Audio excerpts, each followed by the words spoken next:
Hello, everyone. Hello, regular Drews. Today we are going to be discussing The Clue in the Diary, number 7.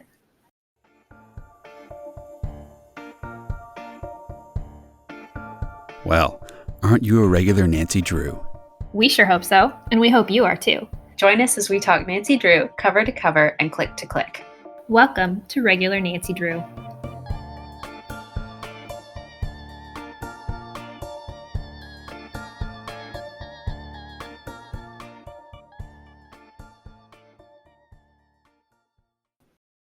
So this one was originally published in 1932, ghostwritten by Mildred Wirt Benson, and then was revised in 1962 by Harriet Stratemeyer Adams. Do we want to talk about the cover a little bit? For sure, we want to talk about the cover. I love this cover. It's so cute. It is so good. It looks like we both have the 60s version. We do. Yeah, we do. But I saw the picture. I looked up the picture of the first one, and it is also really good. Is it? Nancy, her outfit is so on point in that one. She's like wearing this really awesome looking coat and like a hat situation. But I just love this so much. Well, one, Nancy's blonde, which for the 60s revision I thought was interesting, but she's very blonde on this cover. She's like Marilyn Monroe blonde. Yeah. And I mean, it's just like, it's so bright, like all the bright colors. And it's like, it's an action scene. It's very, like, when you see this cover on the book, you're like, oh, okay. Like, I got to read that book. Yeah. Yeah. Speaking of her hair, they referred to her as Titian Blonde in this one. So I thought that was really interesting. I've never seen both terms used at the same time before, so. Yeah, but this is definitely not Titian Blonde, though. No, this is blonde. This is almost bottle blonde. Yeah.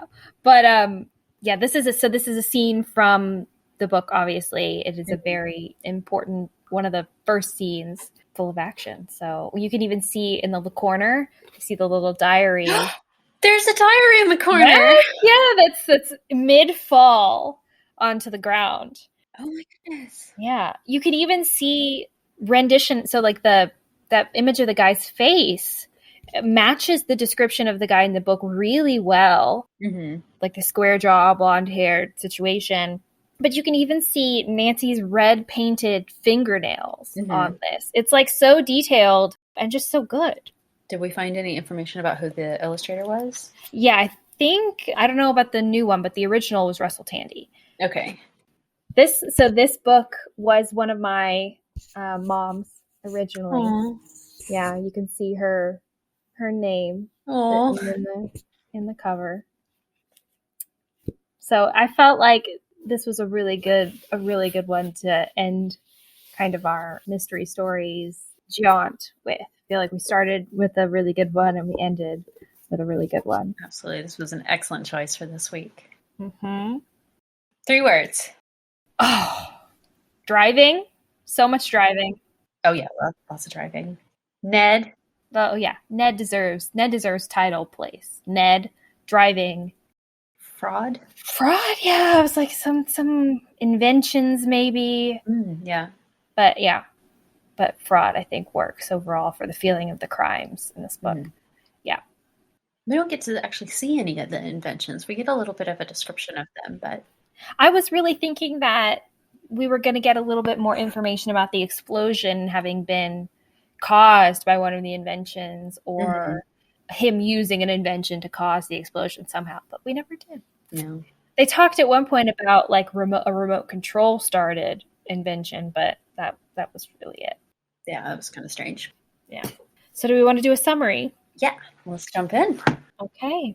So we start off and our girls, Nancy, Bess, and George, are talking about this family called the Swensons, who they had just met at a carnival. Mrs. Swenson and Honey is who they met. Apparently they were standing off kind of to the side forlornly because Nancy surmised that they couldn't afford the price of admission. So she paid for them and had them come along with her, Bess, and George. And so they were just kind of talking about how much they were charmed by them, how much they really liked them, and how much they want to help them because they seem to be down on their luck, apparently. How precious Honey is, the little 5-year-old daughter. Yeah. Right. And the husband has supposedly disappeared or has lost contact with the wife somehow. So this is why they're in such a dire financial situation, because she's relying on the husband to provide money and he's nowhere to be found. So Nancy has some compassion for them. Mm-hmm. Yeah. And so they're taking a picnic on the side of the road, and then they start to drive back to River Heights from this carnival. And on the way, they see a house burning. Or it explodes, doesn't it? I don't know do they see the explosion? Oh, no, you're right. You're totally right. There was a tremendous explosion. So they see a house explode, like a country estate situation. Mm-hmm. And they drive up, and Nancy sends Bess and George to go get help at like a nearby house. Mm-hmm. And she tries to go around to the back door, to see if she can get in to try to help rescue anybody. But as she's going around, she sees a man fleeing back into the bushes, and she thought that he looked guilty. Yeah. Well, that's suspicious. Mm-hmm, mm-hmm. So as the fire department and like more people arrive and everything, they learn that this house is owned by these people called the Raybolds. Mm-hmm. These apparently wealthy people, but like no one likes them. Mm-hmm. Everyone hates them. We learn a little later that this guy's called Foxy Felix because of like he like cheats people out of their inventions, right? Mm-hmm. Their investments. And so that's why nobody likes him, basically, because his riches are ill-gotten gains, as it were. And they're also just mean people. Right. So while they're putting out the fire, Nancy sees a diary on the ground that she assumes that was dropped by the man that she saw running away. Yeah, no, she doesn't have time to like look at the diary, though, because the house is literally like pouring smoke onto her, and she has to kind of move. Embers are raining down around her. And like the fire is kind of growing, and just like I think the wind shifts or something, and everybody realizes that they need to move their cars, because the embers might catch the cars on fire. Right. And so Nancy goes over to her car to start to move it, and she notices a young man inside her car, starting her car, trying to move her car for her. And we're like kind of affronted by this. They're like, "Excuse me, who is this?" First of all, why are you leaving the keys in the ignition? But he explains he's just trying to move it for her to get it out of the way of the fire. But then he introduces himself as Ned Nickerson. So we meet Ned for the first time. Ned Stiffer. What a good introduction. It is, yeah. So technically we don't actually learn his name right away. Nancy is kind of left being like, who is that man or whatever. But then as Bess and George are leaving, she gets into a car accident with this guy named Mr. Weston, who's apparently just like nervous and this really bad driver, and like hits her car. And so she is like, ugh, like we're going to have to we can't drive it like this because the bumper is like hanging off or whatever. And there's like this traffic jam of trying to get off, I guess, the Raybolt's driveway. Right. And Ned is out there directing traffic. He just volunteers to do this, hops out of his own car and starts directing things. And he helps Nancy with her car. He pulls the bumper off and takes them to a nearby garage, and also buys her and the girls ice cream sodas while they wait. Oh. Can I just say this is the only thing that I remember about this book? I do remember specifically reading this book in my childhood, but the only thing I remembered of it was Ned directing traffic. And that's how we meet Ned. None of the mystery, none of the actual meeting of Ned, just Ned is out there directing traffic, and that's how Nancy meets her boyfriend. So good. So hilarious. Anyway. This is when they overhear, when they're getting the ice cream, they overhear some other people in town talking bad about the Raybolds and how they're such jerks and nobody likes Foxy Felix. Mm-hmm. So Nancy, finds the garage, leaves her car there, or they fix her car, but only a little bit so that it's roadworthy. And then she takes it back to River Heights, planning to drop it off at her own mechanic. And when she gets home, she talks to Carson, and Carson tells her that he also just accepted a case from someone who wants to sue Felix Raybold, Foxy Felix Raybold. I'm only going to call him Foxy Felix from now on. Might as well. That's how the book refers to him from now on, so... And so we learn basically that Foxy Felix, I'm not going to be able to stop laughing. Foxy Felix, he buys people's patents, inventors' patents, and cashes in on their ideas. He basically promises to pay them royalties, like verbally, but they don't get any agreement in writing, and then he doesn't pay them anything. Such a 1930s scenario. I know. Nancy is like, is that legal? And Carson's like, yeah, kind of. He's like, it's not cool, but it's legal. Yeah. So yeah, the client of Carson's was screwed over by Felix, and it's starting to seem like he's done this to a lot of people. Right. Nancy gets a chance to look at the diary, and she basically surmises somehow that it's all written in Swedish, because I guess apparently Nancy knows a little Swedish because she used to know someone. She was an exchange student at her school. Yeah, her childhood friend taught her a few key phrases that all happen to be very specific to this mystery and are not just things that you would just use in everyday life. But so she can't read the whole thing, so she thinks like, okay, I gotta find someone to translate this diary. But then Ned calls, and this is where he tells her that he found a ring in the ashes with the letter D on it. Mm-hmm. And then she's like, oh, great, well, come over. I'd love to see it. It has an inscription on it. So Nancy's interested in the inscription, apparently. Mm-hmm. But I think we're very much set up to think that Ned is using this as an excuse to come see Nancy. Of course it is. Very cute. By this time, Bess, George, and Hannah have all been kind of teasing Nancy about her new suitor that definitely has a crush on her. It's very cute. But Nancy insists it's just a business meeting. They're just meeting for practical purposes. This is not a date. It's just about the mystery. This is, all business. This is purely professional. Not a social call. This is for the mystery, guys. But it's a social call that you need a fancy dress for. So, of course, she does. She puts on a really fancy dress. But earlier, after he calls, she drops off her car at the mechanic, just so that we know Nancy's car is out of the picture right now, and that kind of causes some complications in the mystery. But yeah, when Ned brings the ring, and there's like this meeting with like him and Carson and Nancy. We'll talk about it. We'll have to talk about it. But anyway, Ned brings the ring, and he tells her that the fire department thinks that explosives were involved in the fire, and it's like, way to go, fire department. We knew that it exploded. Yeah. But anyway, but apparently no one can find the Raybolts. The Raybolts are like missing. No one has been able to locate them, inform them that their house has burned down almost entirely, and that they've lost everything in it. So no one can find them. Apparently they go on vacations quite frequently, and it's not uncommon for them to just like go to the Hamptons or wherever and leave their house for months at a time. Right. So I think Carson says he's going to work on tracking down the Raybolts, right? So he's going to look into that. And then Hannah lets us know that she actually knows somebody who speaks Swedish. So that's kind of perfect. Yeah, it is a baker in town that Hannah and Nancy used to go to a lot when Nancy was young.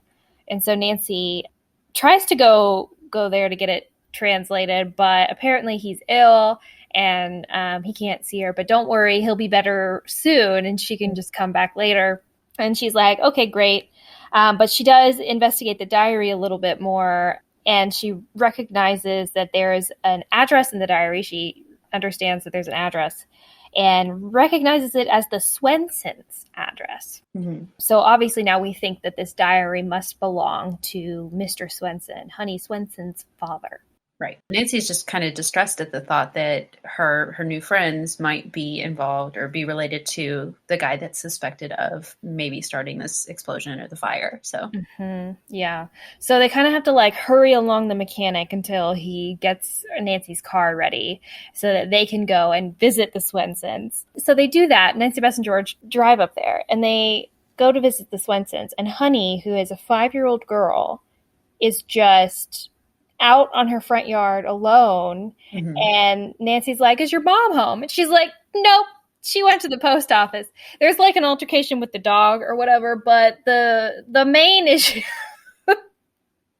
is that Honey, a 5-year-old child, is home alone. I was like, what?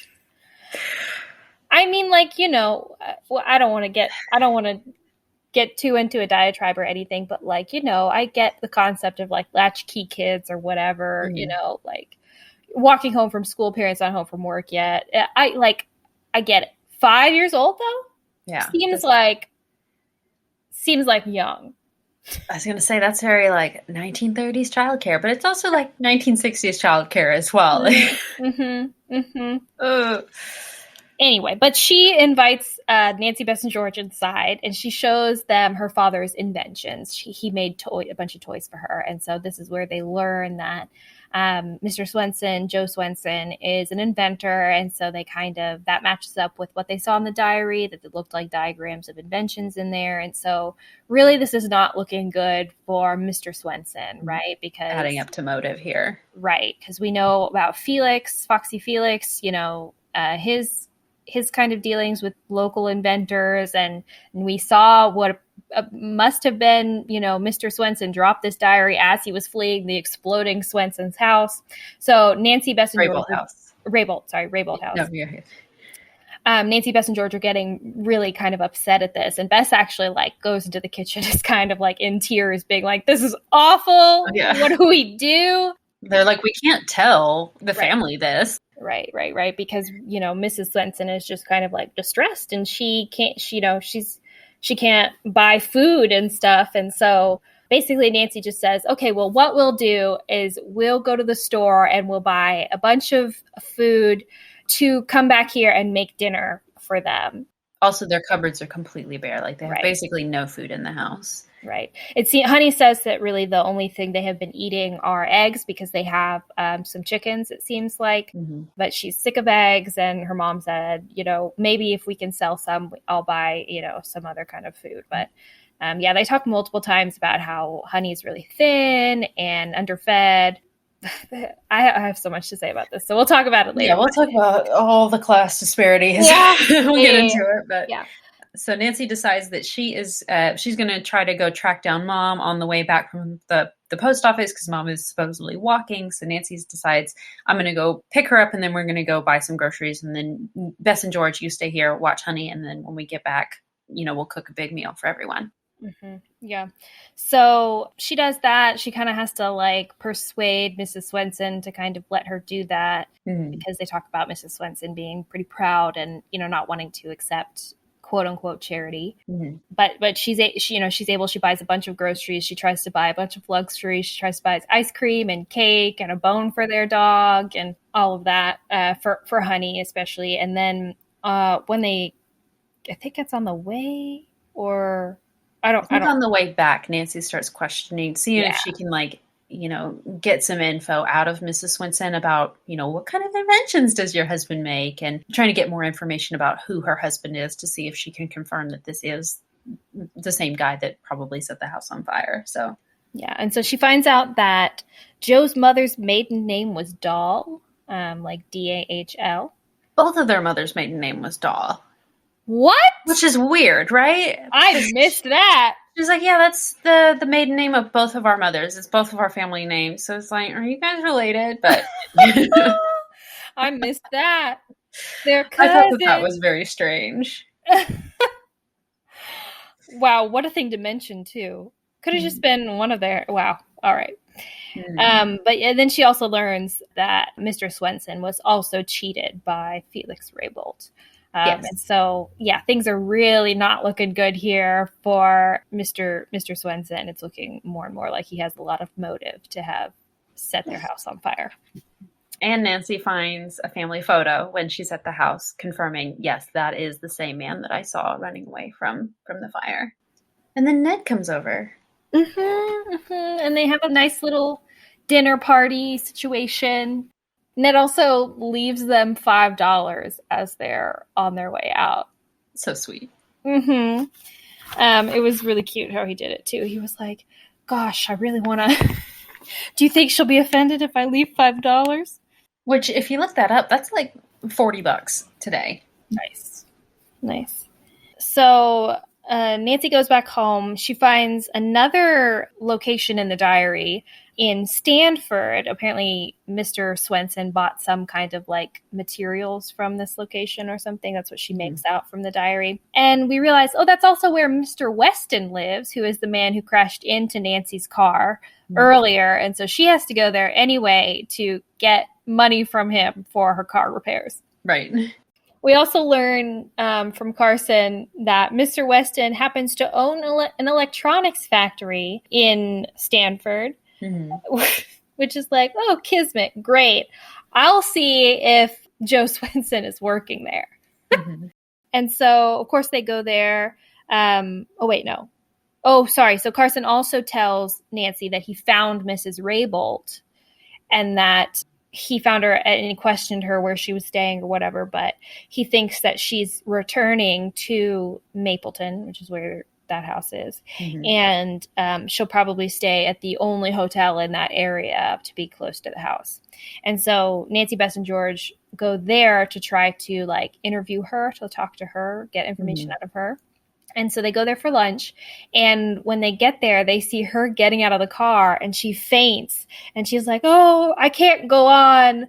Nancy's like, it's okay. Like your house, that you'll get reimbursed the insurance and everything. It's all right. Yeah, but she tells them that her husband died, that her husband was dead in that fire. And Nancy is kind of confused about this because apparently the fire department didn't find any bodies or whatever. She has like this morbid thought for a minute, like, oh no, what if the explosion, she doesn't actually say it, but like basically what if the explosion like scattered his body so far or eviscerated it so much, or well, that's not the right word, not eviscerated, evaporated. I think that works. Yeah. Whatever. But ultimately, the fire department didn't think anybody was inside. So she didn't think that was true.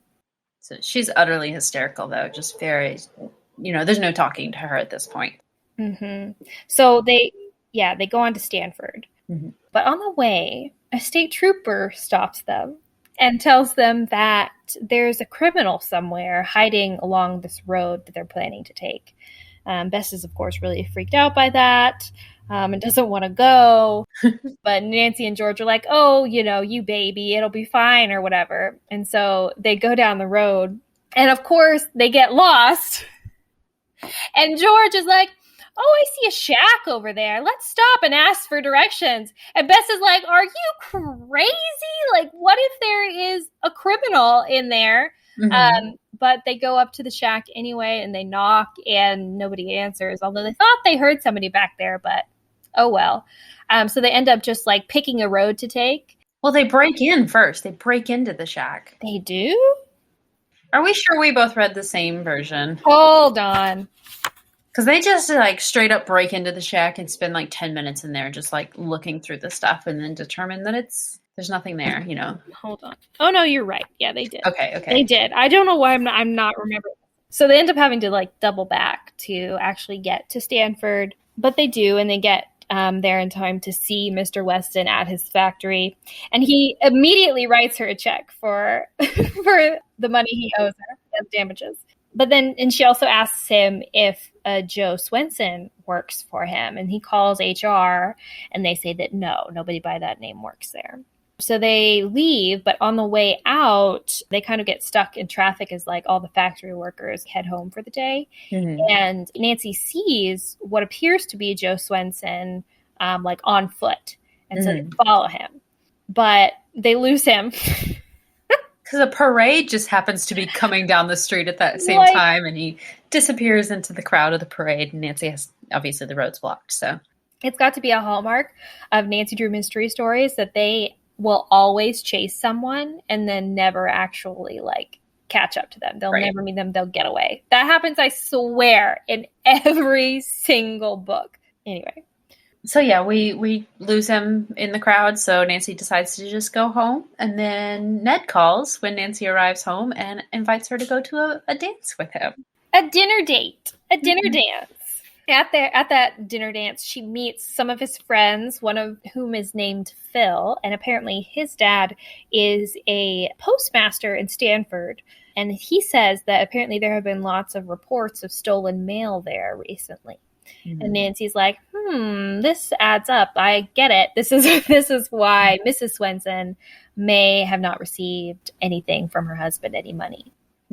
Because, she thinks that, or for some reason, she believes that he's sent a couple checks by this point, but nothing has arrived. So that's why they've, been having to ration their money to pay for groceries and stuff until then.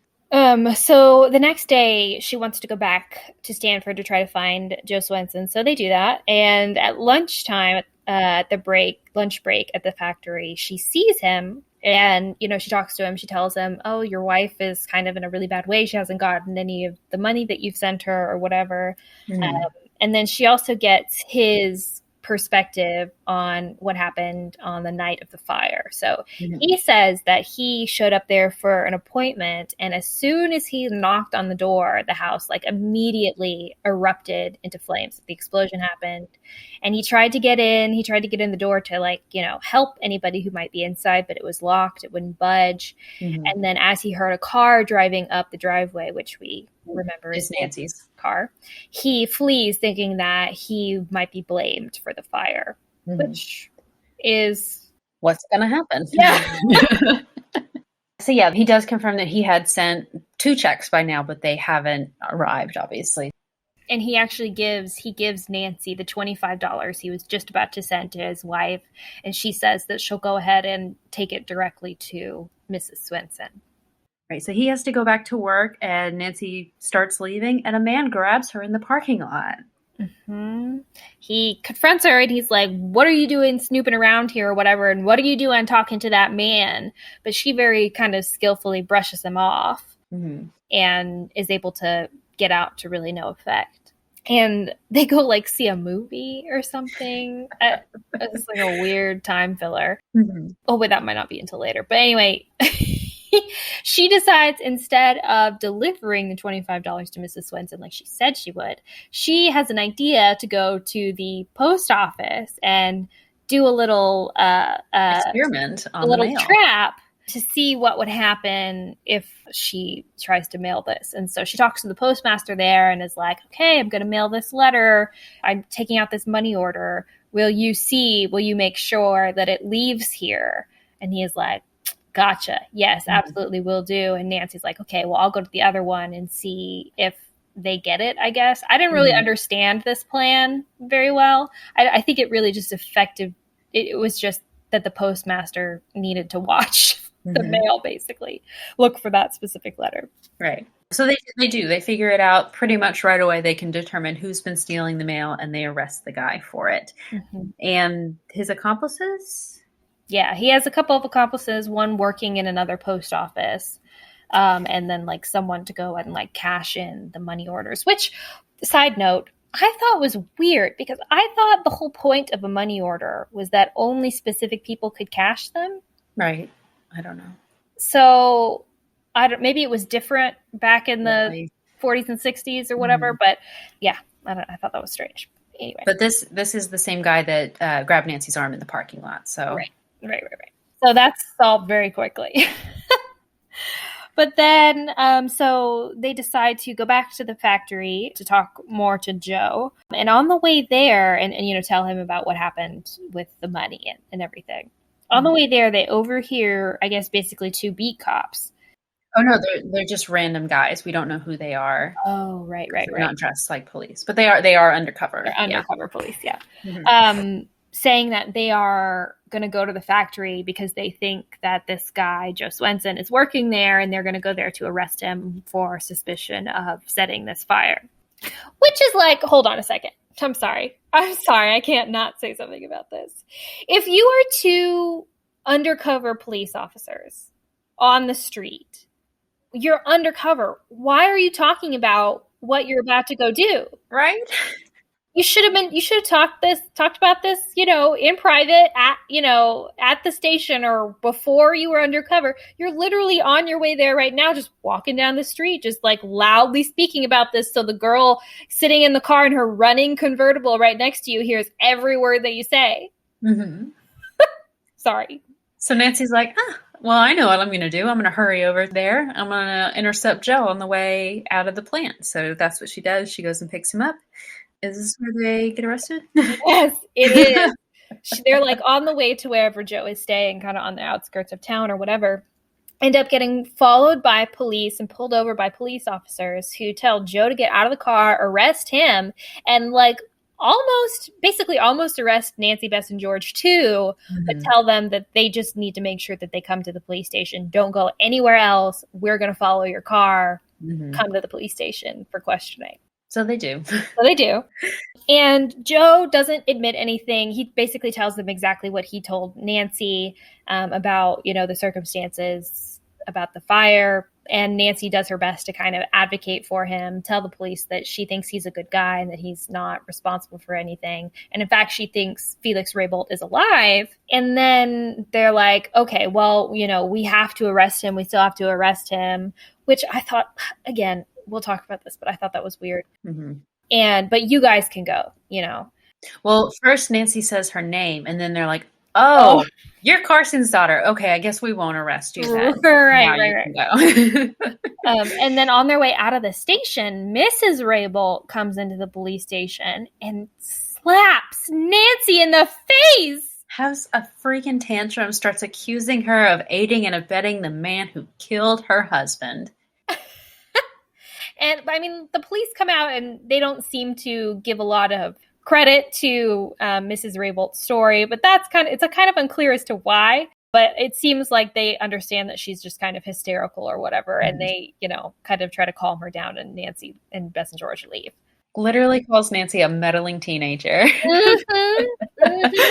It was intense. But from this little outburst, Nancy thinks, that seemed a little theatrical to me. I'm not sure that I totally believe that he's dead or that she believes that he is dead. I think she knows more than she's letting on here. Yeah, and the police are like, what clear, level-headed thinking, Nancy. What a great insight. We're working on that theory, whatever. And also, can you come back later and teach us how to do our jobs? Not really. That's not what happens, but. So after, feel like Nancy takes some side trips. I don't really remember. Ned comes over. But that when she gets home, Ned is basically at her door. And he's like, do you want to go to the movies or something? He'd been waiting for her because he didn't know when she would get home. And Nancy's like, well, actually, I literally just went to the movies today. But you can come in and we can talk. And so Ned comes in and they talk a little bit. Well, he admits that he really didn't want to go to a movie. He'd rather just sit and talk because he just came over to spend time with her anyway. Oh my gosh! So cute. Anyway. So sweet. They're not even dating and he's so sweet and attentive. My gosh. Anyway, so she asks him to visit Joe Swenson in jail the next day to try to cheer him up. And also, they had stopped so on their way back, Bess, George, and Nancy stopped to basically buy Honey a whole outfit. And she asks him to take these packages or whatever, the presents to Honey. And he's like, okay, yeah, great. I'll do that. I'll also take them to go visit Joe Swenson in jail. So hopefully that'll be nice for them, I guess. What a good guy. Honestly, just so thoughtful. And again, this is not just going around town in River Heights. She's asking him to drive the better part of 2 hours or longer than that just to get there, pick up Mrs. Swenson and Honey, go to the jail, which is another hour away, and then come back, drop them off, and then come back to River Heights. So. To be fair, I do think Mapleton, which is where Ned lives, is midway between Stanford that's right. and River Heights. So he is closer to them. That's right. I forgot he wasn't in River Heights. Yeah, okay. He's from Mapleton. Ooh. Anyway, so he agrees to do that. And then Carson gives Nancy a tip that someone looking a lot like Felix Raybould was seen at a gas station just outside of Mapleton. And so Nancy, Bess, and George the next day they track down this gas station. They ask the clerk, they were like, did you see this man or whatever? And he's like, yes, he went that way. And so they follow the road that the clerk directed them down Funnily enough, this road leads to the shack that they had knocked on the door and broken into earlier. But they talked to a foreman on a construction site nearby, and he said that like there was a guy there who was like kind of really angry and like upset that we were around. Yeah, he's gone. He left already. So they're like, dang it, that was our like one lead. And so they decide to, since they're in the area, they decide to go and visit Joe. And while they're talking to him, he says something kind of significant about, the diary might be really helpful. There's a clue in the diary, right? But he's trying not to be super specific about it because there are police around. And so Nancy catches this hint and it's like, okay, oh yes, all right. And so she ends up taking it to the baker again, who is well this time after he had gone to the hospital. There was like drama or whatever. She takes it back to him and he happily translates the diary for her. And there's a part in it that where it mentions that Felix Raybould had like a secret hiding place for like important papers and documents somewhere in his house because he didn't trust the banks or something, or like safety deposit boxes. So he kept important papers in his house. And so Nancy has a plan on how to trap Felix Raybould. And I thought that this was going to be some cool, like, we're going to, go there and find the papers and like lure him out with them or something. But no, the plan is just to go there and do a stakeout, basically. Right. Which is like, you could have done that at any time. I understand that like they didn't know there was a reason for him to come back before, but the plan is just for them to go. Right. Well, and the police that had been kind of watching the house until this point they've now left. Right. So kind of the perfect time if Raybould is going to come back and try to sneak into his safe to get his papers and then disappear with them, they can catch him in the act. How lucky that we learned this on the exact right day. Happy coincidence. So Nancy drives up there with Bess and George. Hannah tries to get her to take Ned with her, or her dad or Ned or whatever, because she's like, oh, you need a man or whatever. And Nancy's like, yeah, I guess it would be smart or whatever. And so we'll try to track him down when we get to Napleton to see if, he'll come help us. And they end up like knocking on his house's door. His mom answers, he's not home. And so they're like, okay, well, they leave a message saying where they went and for him to meet them there if he can. Yeah. And Carson's at work, so he can't come either. So just the three girls go to the Raybould house and start staking. First they try to like look around the house and see if they can determine where this safe is. They don't have any luck, but they hear someone coming, so they hide in the bushes to wait him out. But so they end up waiting for a long time. They don't see anybody, and they wait for so long that Bess and George fall asleep. Like they literally lay down on the ground and go to sleep. And Nancy is just standing there like, well, all right. I'm on the stakeout alone now. And so eventually she does see someone walking up the driveway. She's like, is that Ned? I can't tell from this far away. So she tries to get closer, and that man starts to like dig in the foundations and try to find something. So she knows that this is not Ned. This must be Felix Raybould. He pulls out a safe, opens it up, and starts to light the papers that were in it on fire. And Nancy's like, no! He can't destroy the evidence against himself. That's illegal. And so she knows that, like, she can't, like, there's nothing she can do except to say, like, stop and, like, cry for help because, she's a woman. Of course she can't, attack a man, I guess. Right. But he starts to run away. So she calls for help, and Bess and George wake up. Thanks, guys. Find Nancy's gone and hear a scream. Yeah. And luckily at this very moment, also Carson and Ned, both of them, are running up the driveway too. And Bess and George are like, she's over there. And they run that way and somehow apprehend this guy. And he just like gets in Carson's car willingly after Carson says he's taking him to the police. What? And then very, very quickly confesses to causing the explosion. So quickly. At first he's like, no, because his wife comes in too. He's like, no, don't tell them anything. Don't say anything. But then literally the next sentence is him confessing. Nancy's like, well, wasn't this? And he's like, oh, you got me. I'll tell you everything. Nancy, man, criminals are putty in her hands. Mm-hmm. So he confesses, well, he says that the explosion was just an accident. Yeah, that's enough for the police to release Joe, and then Nancy presents evidence saying like, hey, look, Felix did actually start the fire, and they're like, okay, now we can arrest the Raybolds. So yeah, she's able to recover the papers that he was trying to burn, and in that is like proof that he was basically stealing people's inventions and selling them without providing them any compensation. And so then Mr. Raybold confesses to being like, I did set off the explosion. Well, and Mrs. Raybold gets so mad that Nancy has this evidence that she starts talking as well and starts like laying it all out. So we get this story that they rigged up the TV remote to explode whenever he hit a certain button or whatever. And the whole time he knew that Joe had this appointment with him, and the plan was to blame the fire on Joe. Yeah. But then in a moment of, I guess, guilt, he pulls out a check and writes Joe a check for all the money that he'd owed him in the process of stealing his invention. I don't know. I didn't read it as guilt. I read it as like trying to stop Joe from potentially suing him. Oh, okay. Yeah. I thought, but I don't know. But yeah, that's supposed to be our happy ending, I think. There's no big scene at the end, is there? There is. There's a victory dinner that Nancy holds. Oh. I missed that too.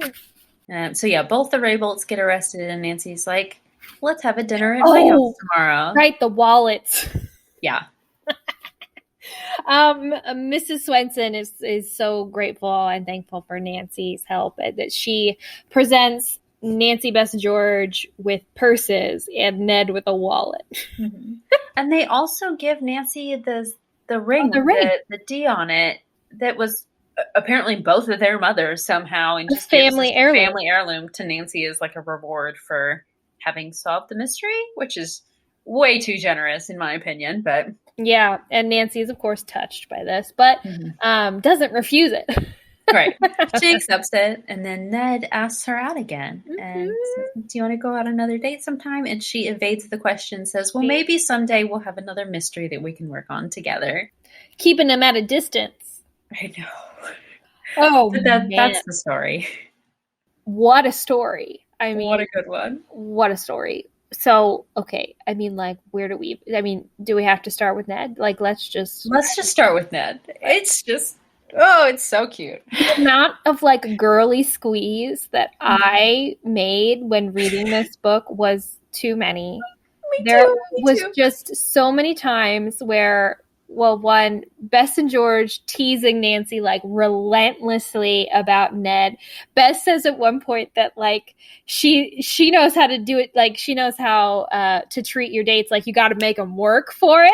Bess said basically you got to make them work. And Nancy does not take that advice lightly. She puts him to work immediately. She sends him on errands. She puts the boy to work. Spending his money, using his time. Literally, like, the very beginning is we see Ned trying to be helpful. Like, that's how we meet Ned, is Ned's trying to do something helpful. When we learn his name, he's doing something helpful. He tries to help, like, he helps Nancy find a garage. He buys Nancy soda while she waits. Like, he is, like, king helpfulness. That's his whole thing. And Nancy's like, great. Another errand boy. It's exactly what I need, first of all, to help me solve these mysteries. 2, be easy on the eyes. It's a win-win. Nancy, what would Ned have to do to get a second date after all that? And you still give him a vague answer and evade his. She is so coy with him. She is so coy with him. And I remember talking, I think it was in Witch Tree Symbol we were talking about it, like just being so surprised as to like how evasive she was with him. But like she starts that way and she never stops being that way. And I think that's hilarious. That is so funny. She absolutely will not let on to her feelings about him, even 40 books later. Yeah. Hilarious. What a good introduction to Ned. It was. Okay, we have to talk, though, because there's a description of Ned in this. Yes, we get a legitimate description in this. I wrote down the page. This book will make you feel like you're a 16-year-old girl giggling in the back of math class about teasing your friend about their crush. Mhm. Okay, so they say the young man pulled as close to the edge of the drive as possible. He was about 19, Nancy decided, surveying him critically. Very conveniently, only a year older than Nancy, I might add. His hair was dark and slightly curly, his eyes whimsical and friendly. He wore a college fraternity pin. So, dark curly hair, tall, dark, and handsome Ned. I will say, how did she know that he was about 19? When you're roughly describing someone's age, you're like, let me see, they're about 23 years old. No! Taking a psychic reading of Ned Nickerson. You say they're in their early 20s or, Mhm. late teens, Late I guess. teens, yeah. But she's like, he's about 19. I can tell he's a little bit older than me, but not older than a year. Yeah. I guess if you're wearing a fraternity pin, she knows he's at least 18. He has to be in college, but I mean, he could be 20, he could be 22, whatever. But so that's our Ned with a whimsical look in his eyes. Which, what does that mean exactly? Whimsical look in your eye. I don't know. Is it like this, like kind of wide-eyed? Oh, goodness. Okay, so I don't want to move off of Ned entirely yet, but we also get a really great description of Nancy in this book. And I will just say that in general, like the writing in this book was top notch. Oh, yeah. Really great. This is like peak Mildred Wirt Benson. She was like on it in this. Mm-hmm. So she says about Nancy, Nancy was pretty in a distinctive way. So again, we get that a lot. Her eyes were blue, her hair Titian blonde. Yeah, you mentioned that before. She expressed her opinions firmly, but did not force them on others. Nancy's abilities of leadership were welcome and depended upon in any group. So, like, dang, what an impressive description. Mm-hmm.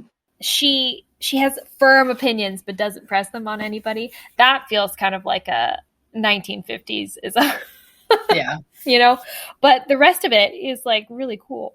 But so, like, just what a great foundation for us, to build off of for both Ned and Nancy. Mm-hmm. Okay, what else do we want to talk about with Ned?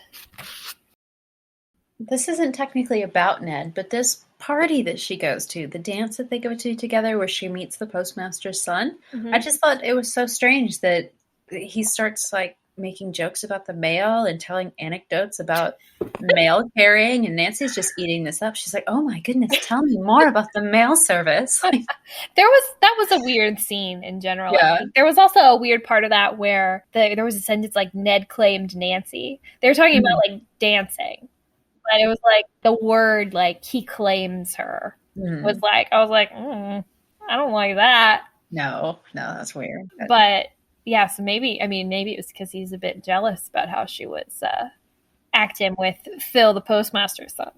Very into the post office conversation with him. But is it really believable that some frat boy would go to a party and then start talking about the postal service? He's got all these anecdotes about mail. It's just not the most believable thing that these are just hilarious mail stories. I mean, it sounds almost exactly like some of the boys I went to school with, Kori. I don't know. No, I'm just kidding. I'm just trying to imagine like some boy who thinks he's really cool and is like, my dad works at the post office. He's captivating the whole party. But his dad's work, not his, like... Yeah, these aren't even firsthand accounts. It's not his experiences. It's like, I mean, I definitely think, post workers are very important and it's a great job. But like, to think it's an exciting job or like a job that's like the most interesting story you could tell at a party. That your child would be like, well, my dad. That is funny to think about. Very, very important work, obviously. Just not stories you tell at parties. Sorry, but it's just a little too convenient for the plot that he's just happens to be. Yeah, so. Well, so apparently I did read this also on Wikipedia. The mail fraud plot, is a subplot that was added in the revision. Oh, okay. So it was an addition. And apparently some people didn't like this because they thought that it was basically just filler plot that didn't need to happen. So it is kind of. so that makes sense. That tracks, it's kind of not hastily, but kind of sloppily put in there. Mm-hmm. So yeah. That's why we don't meet the bad guy until like 2 pages before we find out what his crimes are, and like, yeah. Mm-hmm. Mm-hmm. And then it's resolved in another page after that. So yeah. I could see that now that you say that. That's really interesting. So I wrote down 3 skills from Nancy that I picked up from this book. Awesome. So I wrote speaks some Swedish. Mm-hmm. I don't know if that really qualifies or not, but apparently she could determine when something is Swedish. I couldn't do that. Like if you give me like a written sample of Swedish, I wouldn't be able to say like that's Swedish. I would probably be able to tell you it was probably some Germanic Danish, language. Germanic situation going on, but like I would not be able to be like, I know Swedish. exactly. So that. Also handwriting analysis, because she, when she reads the diary, she says, Nancy felt sure the diary belonged to a man, for though the writing was small and cramped, the characters were bold. So she can read writing and be like, that's a man's writing. So again, not that impressive, but still. Side note, is there any scientific basis for that? No. Okay, I didn't Absolutely not. Absolute hokum. Like, Nancy guessed correctly. Good job, Nancy. But I mean, it used to be like a legit, like, I mean, not legitimate, but like people were. It was a big deal. People really studied it. Yeah. Yeah. So it was like part of forensics. Right. So it's not surprising that it would show up in like a detective story at this time. Mm-hmm. Yeah. But today, I mean, like, no, aside from like being able to say that like this is this person's handwriting, which is a different story. It's a different thing. Like being able to say like, okay, yes, the eyes match or whatever. I can tell that the same person wrote this, that wrote that. But like being able to like look at the slant of someone's writing and know that and know that means that they're creative or whatever is no, absolutely not. Yeah. His shoes were tied too tight when he was writing this, and that threw him off. Yeah. And then the last one is that she can fall asleep quickly. But not as quick as Bess and George, because she was really tired that day. That's why they wrote that. But her head fell asleep right as she hit the pillow, and I was just like, "Gosh, Nancy really is perfect." So jealous. I know she literally doesn't have any struggles, man. Perfect life. But after she falls asleep really quickly, she wakes up the next day at 9:00 in the morning, and she makes a comment about how she overslept. And I'm like, if 9:00 is oversleeping, oh my God, like I am in trouble. Like, woo! Yeah, especially 9:00 for an 18-year-old that doesn't have a job or school or anything. Like. Yes. Summertime, like in high school, there were some days where I slept until like 4 p.m. Oh yeah. And then up till 4 a.m. Right. I mean, of course, but because that's the only like, unsupervised hours where I could do whatever I wanted, eat whatever snacks I wanted. When really it's just we're sitting in our rooms playing Nancy Drew. That's what we were up to until 4 a.m. But watching Buffy for the 12th time. Yeah. One good thing, I didn't notice any racism, at least not outright in this story. Yeah. As far as I noticed, we only had white characters. That might have been, changed with the revision, obviously. We do have some class issues and some classism going on in themes in this story, so that was really interesting. The way they talk about the Swensons a lot is really interesting. Mm-hmm. And so Nancy she obviously feels feels a lot of compassion for them, and she really wants to help them or whatever. But I don't know, a lot of emphasis is placed on them being poor and helpless. But also clean. Okay. They make a lot of reference, or a couple references at least, to Honey is underfed and her clothes are shabby, but she's clean. And she's cute. Right. She's cute and blonde. She's a blonde white child, right? So like we get so much. There's just a lot. It's just a lot to unpack, right? It felt like an implication that like they're deserving of help because they're attractive and they're clean, and because dirty people and people who aren't blonde-haired and blue-eyed are somewhat more deserving of poverty, right? Or like, you know, or are less deserving of help, right? Because somehow that their situation is expected, or they did it to themselves, or somehow they have more responsibility for their own poverty. Right, but the Swensons shouldn't be in this situation. They deserve to be up somewhere higher, and they've fallen down on their luck. So, which is nice of Nancy to give that help. It's just a little, I don't know, self-defeating. I don't know, but yeah. No, but it's also interesting too that, I mean, you know, Nancy is, you know, the upper class white lady, and she swoops in basically to kind of save this family. And of course, you know, she has good intentions, but we don't get a whole lot of Mrs. Swenson's thoughts about this, which I was really disappointed in. You know, she makes a few little objections to Nancy trying to like help her with food and stuff, but like other than that, she doesn't say like, oh, you know, yeah, we are really struggling, your help would be really appreciated, or actually, no, we really want you to stay out of our lives, you know? Right. And I just felt like if only the Swensons could be more explored as characters and as people with their own inner world. More three-dimensional, yeah. Right, it would be a little bit better. We don't even learn Mrs. Swenson's first name. She's just Mrs. Swenson the entire story. Yeah. They do pay a lot of attention to Honey at first, but not even really. They really treat her a lot like an object, or kind of like a little doll. Oh yeah. Yeah, they talk a lot about her appearance and her being so cute, and they literally buy her clothes to dress her up in, and like it's kind of creepy and like weirdly ownership-y oriented. I don't know, that's not a weird way to say that, but you know what I mean.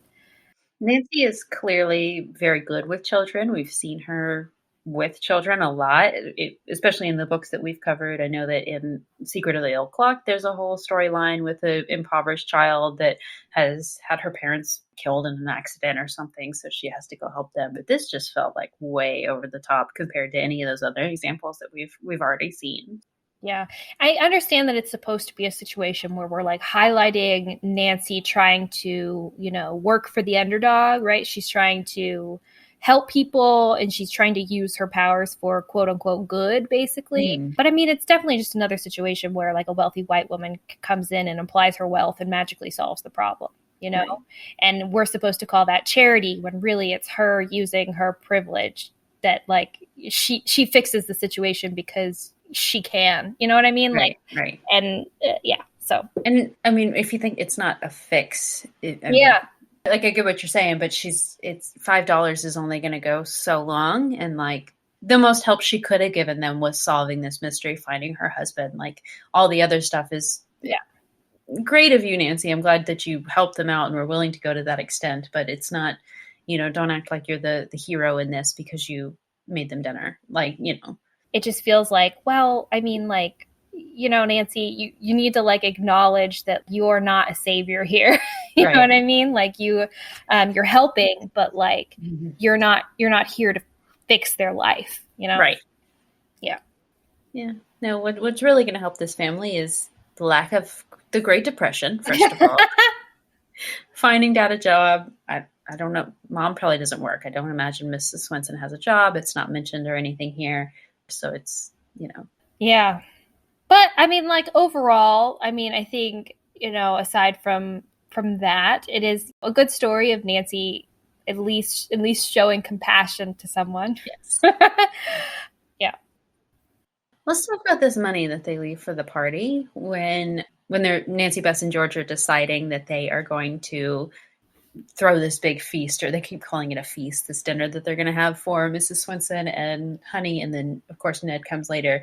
Nancy's like, okay, how much money do we have between the three of us? Bess pulls out like $2. George has like $1. I'm not sure if Nancy has any money on her, but they might be able to get together like $3 or $4 here.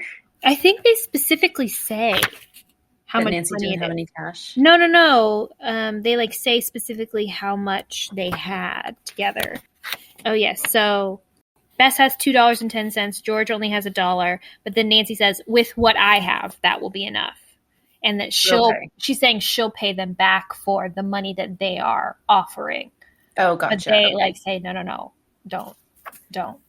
Gotcha. Okay. Yeah. This is where I was confused because I was like, okay, we might have $3. Say Nancy throws in another couple dollars. We might have $5 here total. And that today is like $25. But then Nancy goes to the grocery store and gets like $300 worth of food. And I was just like, how did that happen? But that makes a lot more sense. I didn't catch how much Nancy had contributed. Well, we don't actually know specifically how much Nancy contributed, but presumably she has a lot of money on her, at least like I would assume $20 or something. Right. Which is interesting too, to think about Nancy in relationship to Bess and George, like just how much more well off she is, because we know that Bess and George are also like of a similar social class as Nancy. Right. But I think it's implied that Bess and George kind of have a large family. Okay, yeah. And those cousins, man. And I feel like, I don't know where I get that impression from too. Maybe like sometimes they reference Bess's mom. But so I just think it's interesting to think about, Nancy having a lot more money because like really like her father is like this up and coming lawyer. She doesn't have a mother. There's not really like a household really situation to like deal with.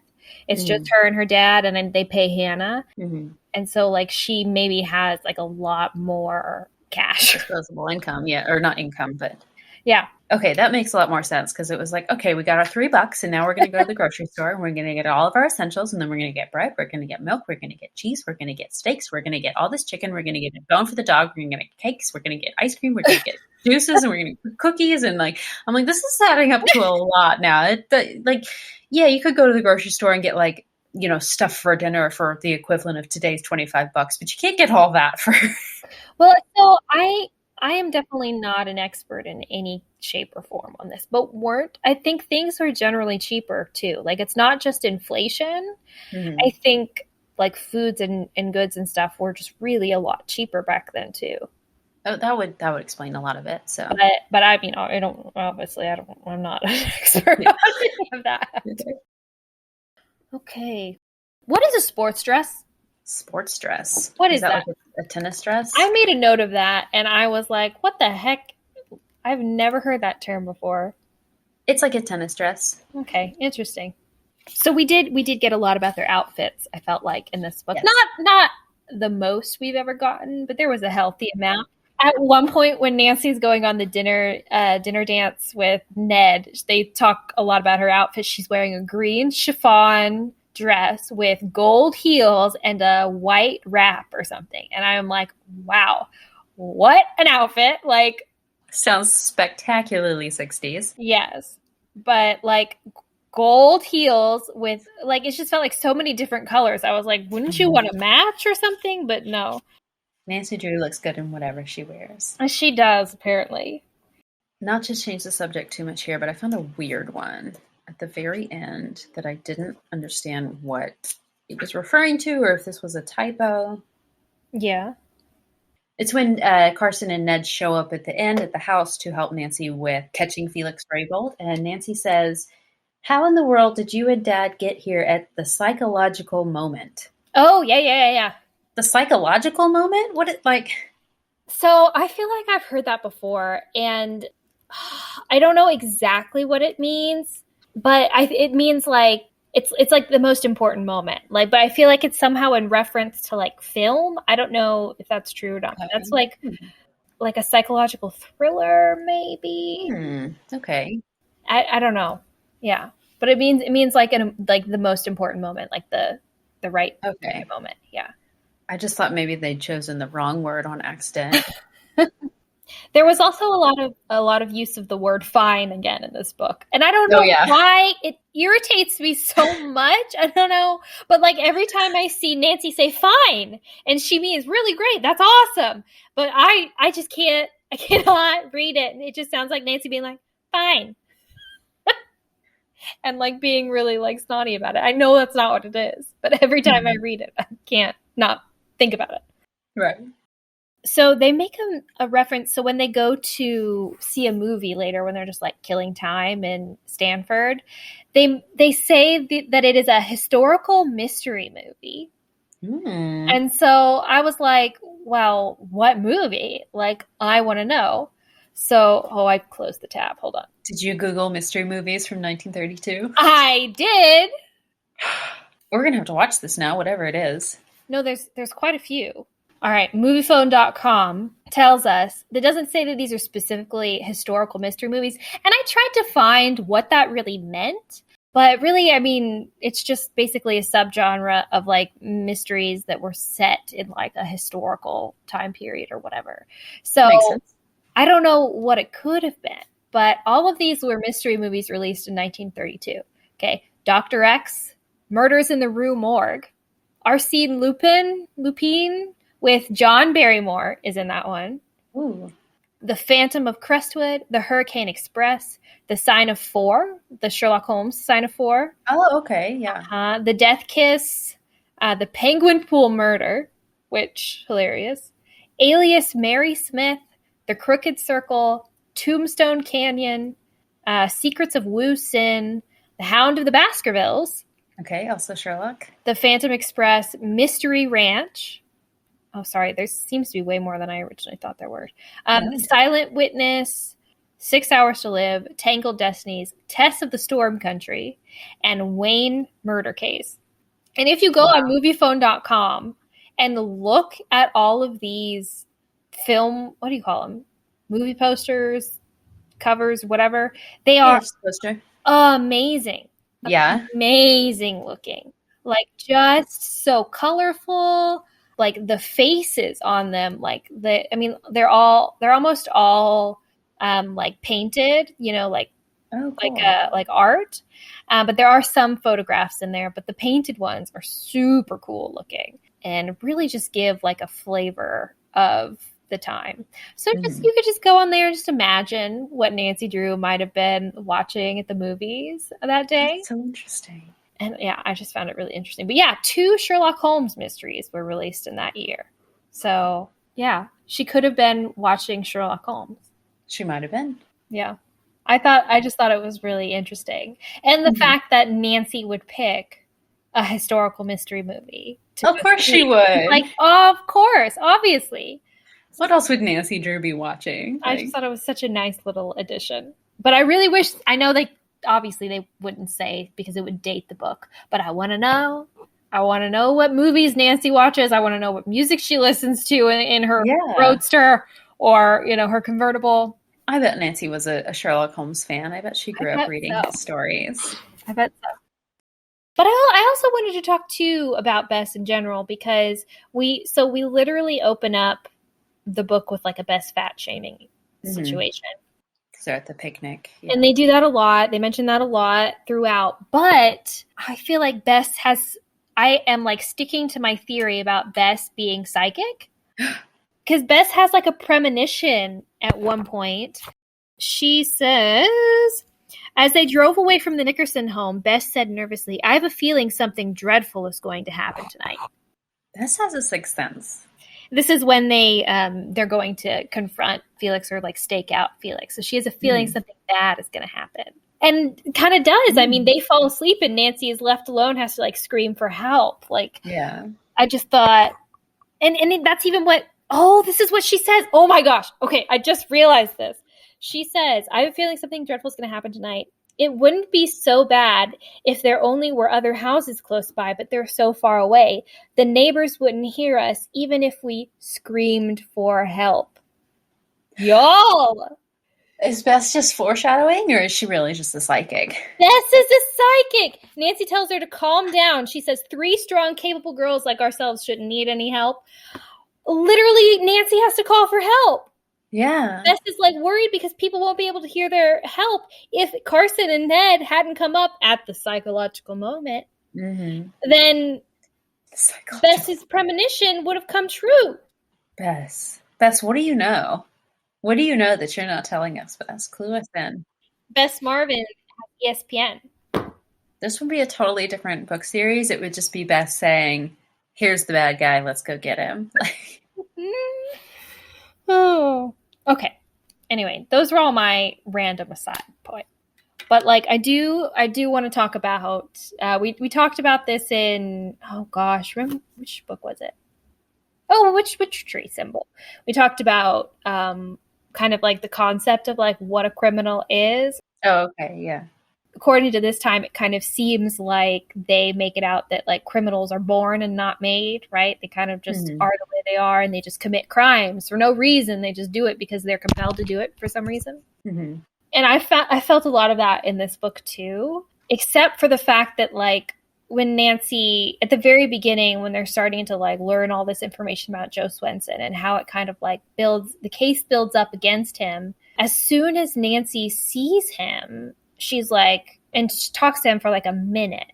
She's like, okay, now I know that he didn't do this. Right. And we can kind of take that like as either, yeah, okay, Nancy is a good detective, so she has like this intuition or, you know, this gut feeling that he's not responsible. We could read it that way. But also I think you can read it like, well, is she saying that because now that she's observed he is a quote unquote good person and not She's a criminal? assigning value to him, and that value means can't be a criminal. Like just because he's earnest about his experience, she's like, okay, you wouldn't do this. I know you wouldn't do this. She does express some doubt a little bit after that, but that's the only moment she expresses doubt, and then afterwards she's like completely convinced of his innocence and like goes to great lengths to defend him, to even like prevent him from coming into contact with the police. Like she and I thought that was extreme for Nancy. Like I don't remember any other moments in the books where Nancy like basically openly defies the police. Like she literally heard two people on the street talking about how they were going to arrest him. We didn't know that they were cops at the time, but it seemed like they were saying that they were arresting him. And she goes to basically thwart him away. They're driving him down the road, and she has the thought like, do I have him crouch down in the seat? Do I have him hide? She, you know, decides not to. But like, she's like actively trying to like evade the police basically to save this guy that she talked to for 5 minutes and was like, okay, he's innocent, you know, because she likes his daughter, maybe, or because, you know, she just thinks he's a good person. And so not a criminal. It's interesting to think about criminality with this one, because I think this is the first time where we see a suspect that Nancy determines this is not the guy. Usually it's like, okay, we think it's this guy, so we got to find him, track him down, prove his guilt. But for this, she's trying to exonerate someone for the first time that we've seen so far, at least. So yeah. There's even a part, so when right when she sees him fleeing the Raybolt's fire, she says his actions were those of a guilty person. Nancy thought he doesn't look like a criminal. She thought. She literally thinks that. So they just talk about him being tall, gaunt, and poorly dressed. That's all they have said about him. And so what does that mean? His actions are that of a guilty person, but he doesn't look like a criminal. What does a criminal look like, Nancy? And this guy says he was gaunt and poorly dressed, so you would think that, you know, according to the mores of the time, that you would think a poorly dressed person would be, you know, more likely to be considered a criminal. Right. So what is that about? I'm not sure. Yeah. He's white. He doesn't look like a criminal. So. He's white. But just to think that like you see someone literally doing something that looks like criminal behavior, fleeing the scene of a crime, and then you say, but he doesn't look like a guilty person. He doesn't look like a criminal. So yeah, I just found it really interesting to think about. This book seemed to like really be like who is a criminal, who is a guilty person, and Nancy just being able to decide that based on her feelings and about trying to convince other people of that. You know, I just thought it was just interesting. We also have a really interesting comparison between how the police treat Joe Swenson versus how they treat Raybold, because when they first arrest Joe, they let Nancy, Bess, and George go, but they hold him, and Nancy's like, you can't hold him because you don't have proof that Felix is even dead. Like, there's no body. We don't know for certain that he's dead. You can't hold him on suspicion of murder. And they're like, well, we can't prove that he didn't, so we got to hold him. Yeah, I thought that was so weird. It was weird, but then when Felix is, when they bring him into the police station and he starts confessing, they're like, "Well, we can't hold him on this confession itself. We have to have the confession of this specific thing that he did blow up the house, not just that he was swindling people out of their money. We also have to have this other confession and X, Y, and Z evidence. We have to have all these criteria met before we'll even consider arresting Felix or we arrested Joe and held him just on we don't have a body, but there might be one eventually, so we got to keep it until we figure out one way or the other." Yeah. Yeah, that was super weird. And I don't know, when I read that, I was like, is it just that, like, is it the way that they, like, prosecuted back then that, like, you didn't need as much evidence or something, or like what? But then, yeah, why wouldn't they? I guess because there wasn't evidence of a crime having been committed. If he set fire to his own house or whatever, until Nancy. But that's fraud. Or like he does admit to setting the house on fire, but then he's like, "Oh yeah, I was planning to fake my own death. My wife and I were just waiting until the insurance money for the house and my life insurance comes through, and then we were going to flee the country." Yeah, but they don't say that until Nancy comes back with the papers. Oh, okay. So that's Comes the back evidence with that they proof. required. Right. Okay. So and that makes more sense. But no, I feel somewhat is the same way, is that they treated them very differently. And that I thought it was really interesting that they would hold and keep Joe Swenson under arrest, but not arrest, Felix on suspicion of that, even though, yeah. And we don't have anything indicating that anyone besides Nancy witnessed Joe running away. Mm-hmm. So where do they get this? Like, where do they get the intel to go get Joe? Like, how do they know that he was the one that was there unless Nancy specifically told them? Yeah. And we know she didn't. Yeah, that's a plot hole. Yeah. That is a major plot hole. Yeah. We don't know that. I mean, we know that, like, it seemed like the only people who knew that, it was Mrs. Raybould. Okay. Because Mrs. Raybould knew that he had an appointment and they were planning to pin it on Joe Swenson. Okay. That's what she was doing. Right. But I guess she could say, like, they had an appointment, but there was no one but Nancy witnessed that he was physically there. Yeah. Nancy could have just been like, "Oh, well, I talked to him and he said he missed the meeting because he had to work," or something like that. But okay, that explains a little bit. Yeah. A little bit better. I will say, so at the very end, they say, at the end of the session, everyone in the room showed complete disgust for the Rayboulds. As they should. Mm-hmm. I thought that was interesting to kind of see the role reversal, right? Of, like, we have this poor man who has been accused and convicted and he never did anything wrong. And then we have, this rich asshole, basically. Mm-hmm. And now everybody knows it, right? So I just think it's so, it's book was very pointed about how it kind of, it tried to, like, show, like, see, poor people aren't bad. It's the rich people who are exploiting the poor people. And so for that, I thought it was really great. Yeah, that was well done. Definitely. Yeah. So, yeah. How many flashlights would you give this one? Oh, I think 4. I think 4 out of 5. I would love to give it 5, but when I was reading it, I don't know, I felt I wasn't super invested. Okay. I thought it was really interesting and really fun, and I, like, laughed out loud at some points, and all the Ned stuff made me very happy. But, like, the mystery I felt I wasn't super interested in, and I don't know if that's just the subject matter. Like, I don't know, inventions and a fire. I'm like, meh. But it wasn't a page turner. There wasn't a castle involved, right? No castle, no hidden treasure, no pirates. Like, I'm out. But but, like, I really loved. It was so well written. It was written so well. Really good. You can really see such a difference between the earlier books and the later books. Like, it is so marked. Like, the later ones do not hold a candle to these. And so for that I give it 4 out of 5. How about you?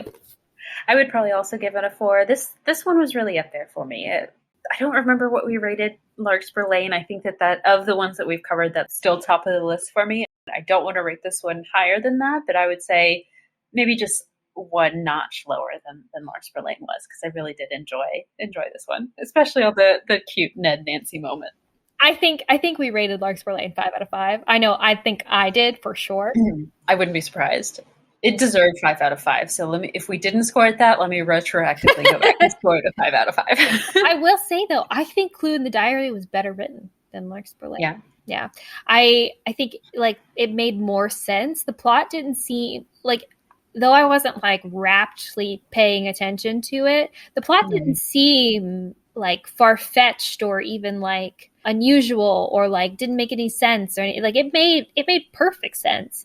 And like I didn't really notice any like, you know, gaping holes in the same way that like we've noticed in other ones. And even in Larkspur Lane, it was kind of like, well, Nancy's kind of put in this unrealistic expectation. And why does she have to be the one to go in and rescue the people from the nursing home? And, you know, like it just so happens that they meet these people on the beach. I mean, like there was some Kismet-y situations in there, like the showing up on the exact right day or learning the information on the exact right day to be able to go, you know, see Felix Rabel to catch him in the act of destroying evidence. But otherwise, like I felt like it was just really solid. It was really solid, and it was like really pleasant to read. Like all the writing, it was really interesting to read how Nancy was. I felt like we got a lot of a bigger picture of her character in this one than in Larkspur Lane.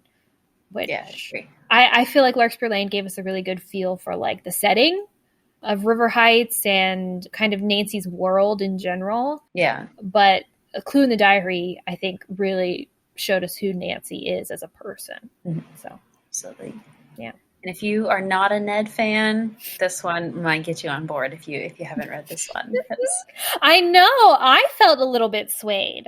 I don't know that I want to say this publicly or anything, but I am a Frank Hardy fan. Yeah, me too. I'm not so hot for Ned, but this book, like, I don't know. You can see why she was into him in the first place, even if it, you know, maybe it doesn't stay that way, especially as we go through the Nancy Drew files and everything, but definitely a good meeting of Ned. Wonderful way to introduce him. There's nothing like a man who will run errands for you. Yes. Who will put gas in your car, who will go get groceries. Rip your broken fender off your car with his bare hands during a traffic jam. Oh. And then buy you a soda while you buy you ice cream. Oh, Nancy. Nah, maybe it does deserve 5 out of 5. Oh, there's some really cute moments in there. So. Okay. Oh, a good one. Do we want to talk about next episode?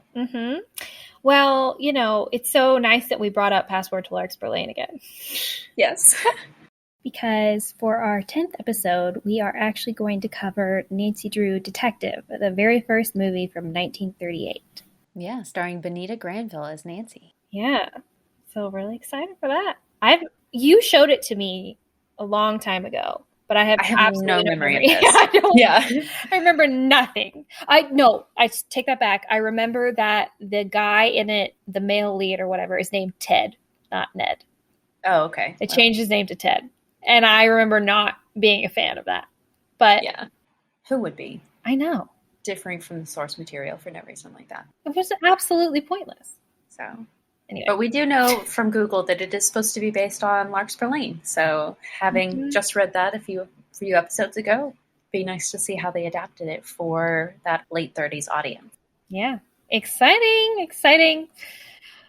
So we hit a really exciting milestone recently. We actually just hit 1,000 total streams. So as a thank you to everyone who has subscribed, listened along, commented, just been a part of this at all. We want to say thank you so much.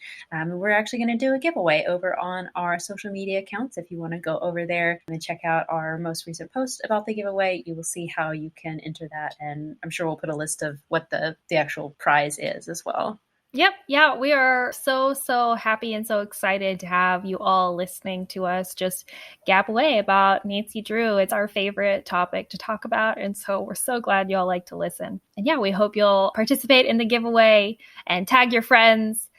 so that they can hop on the Nancy train too. Yeah. This has been such a fun experience so far, not only just getting to do this between us, but also there's been so many people that have reached out to us and said so many nice things. We just want you to know that we appreciate it. And it means a lot to us that so many people are so excited to listen to this podcast and talk Nancy Drew with us. Yeah, it's really cool. It's really, really cool. Cool. All right, we'll see you then, Regular Drews. Bye. Thank you for listening to Regular Nancy Drew. Email us at regularnancydrew@gmail.com. If you liked this episode, make sure to rate, review, and subscribe. You can also follow us on Instagram at Regular Nancy Drew and Twitter at RegularND. You can also support us on Patreon. Patrons at the $1 level receive early access to each episode as well as weekly bonus content. And to all you Regular Drews out there, thanks for listening.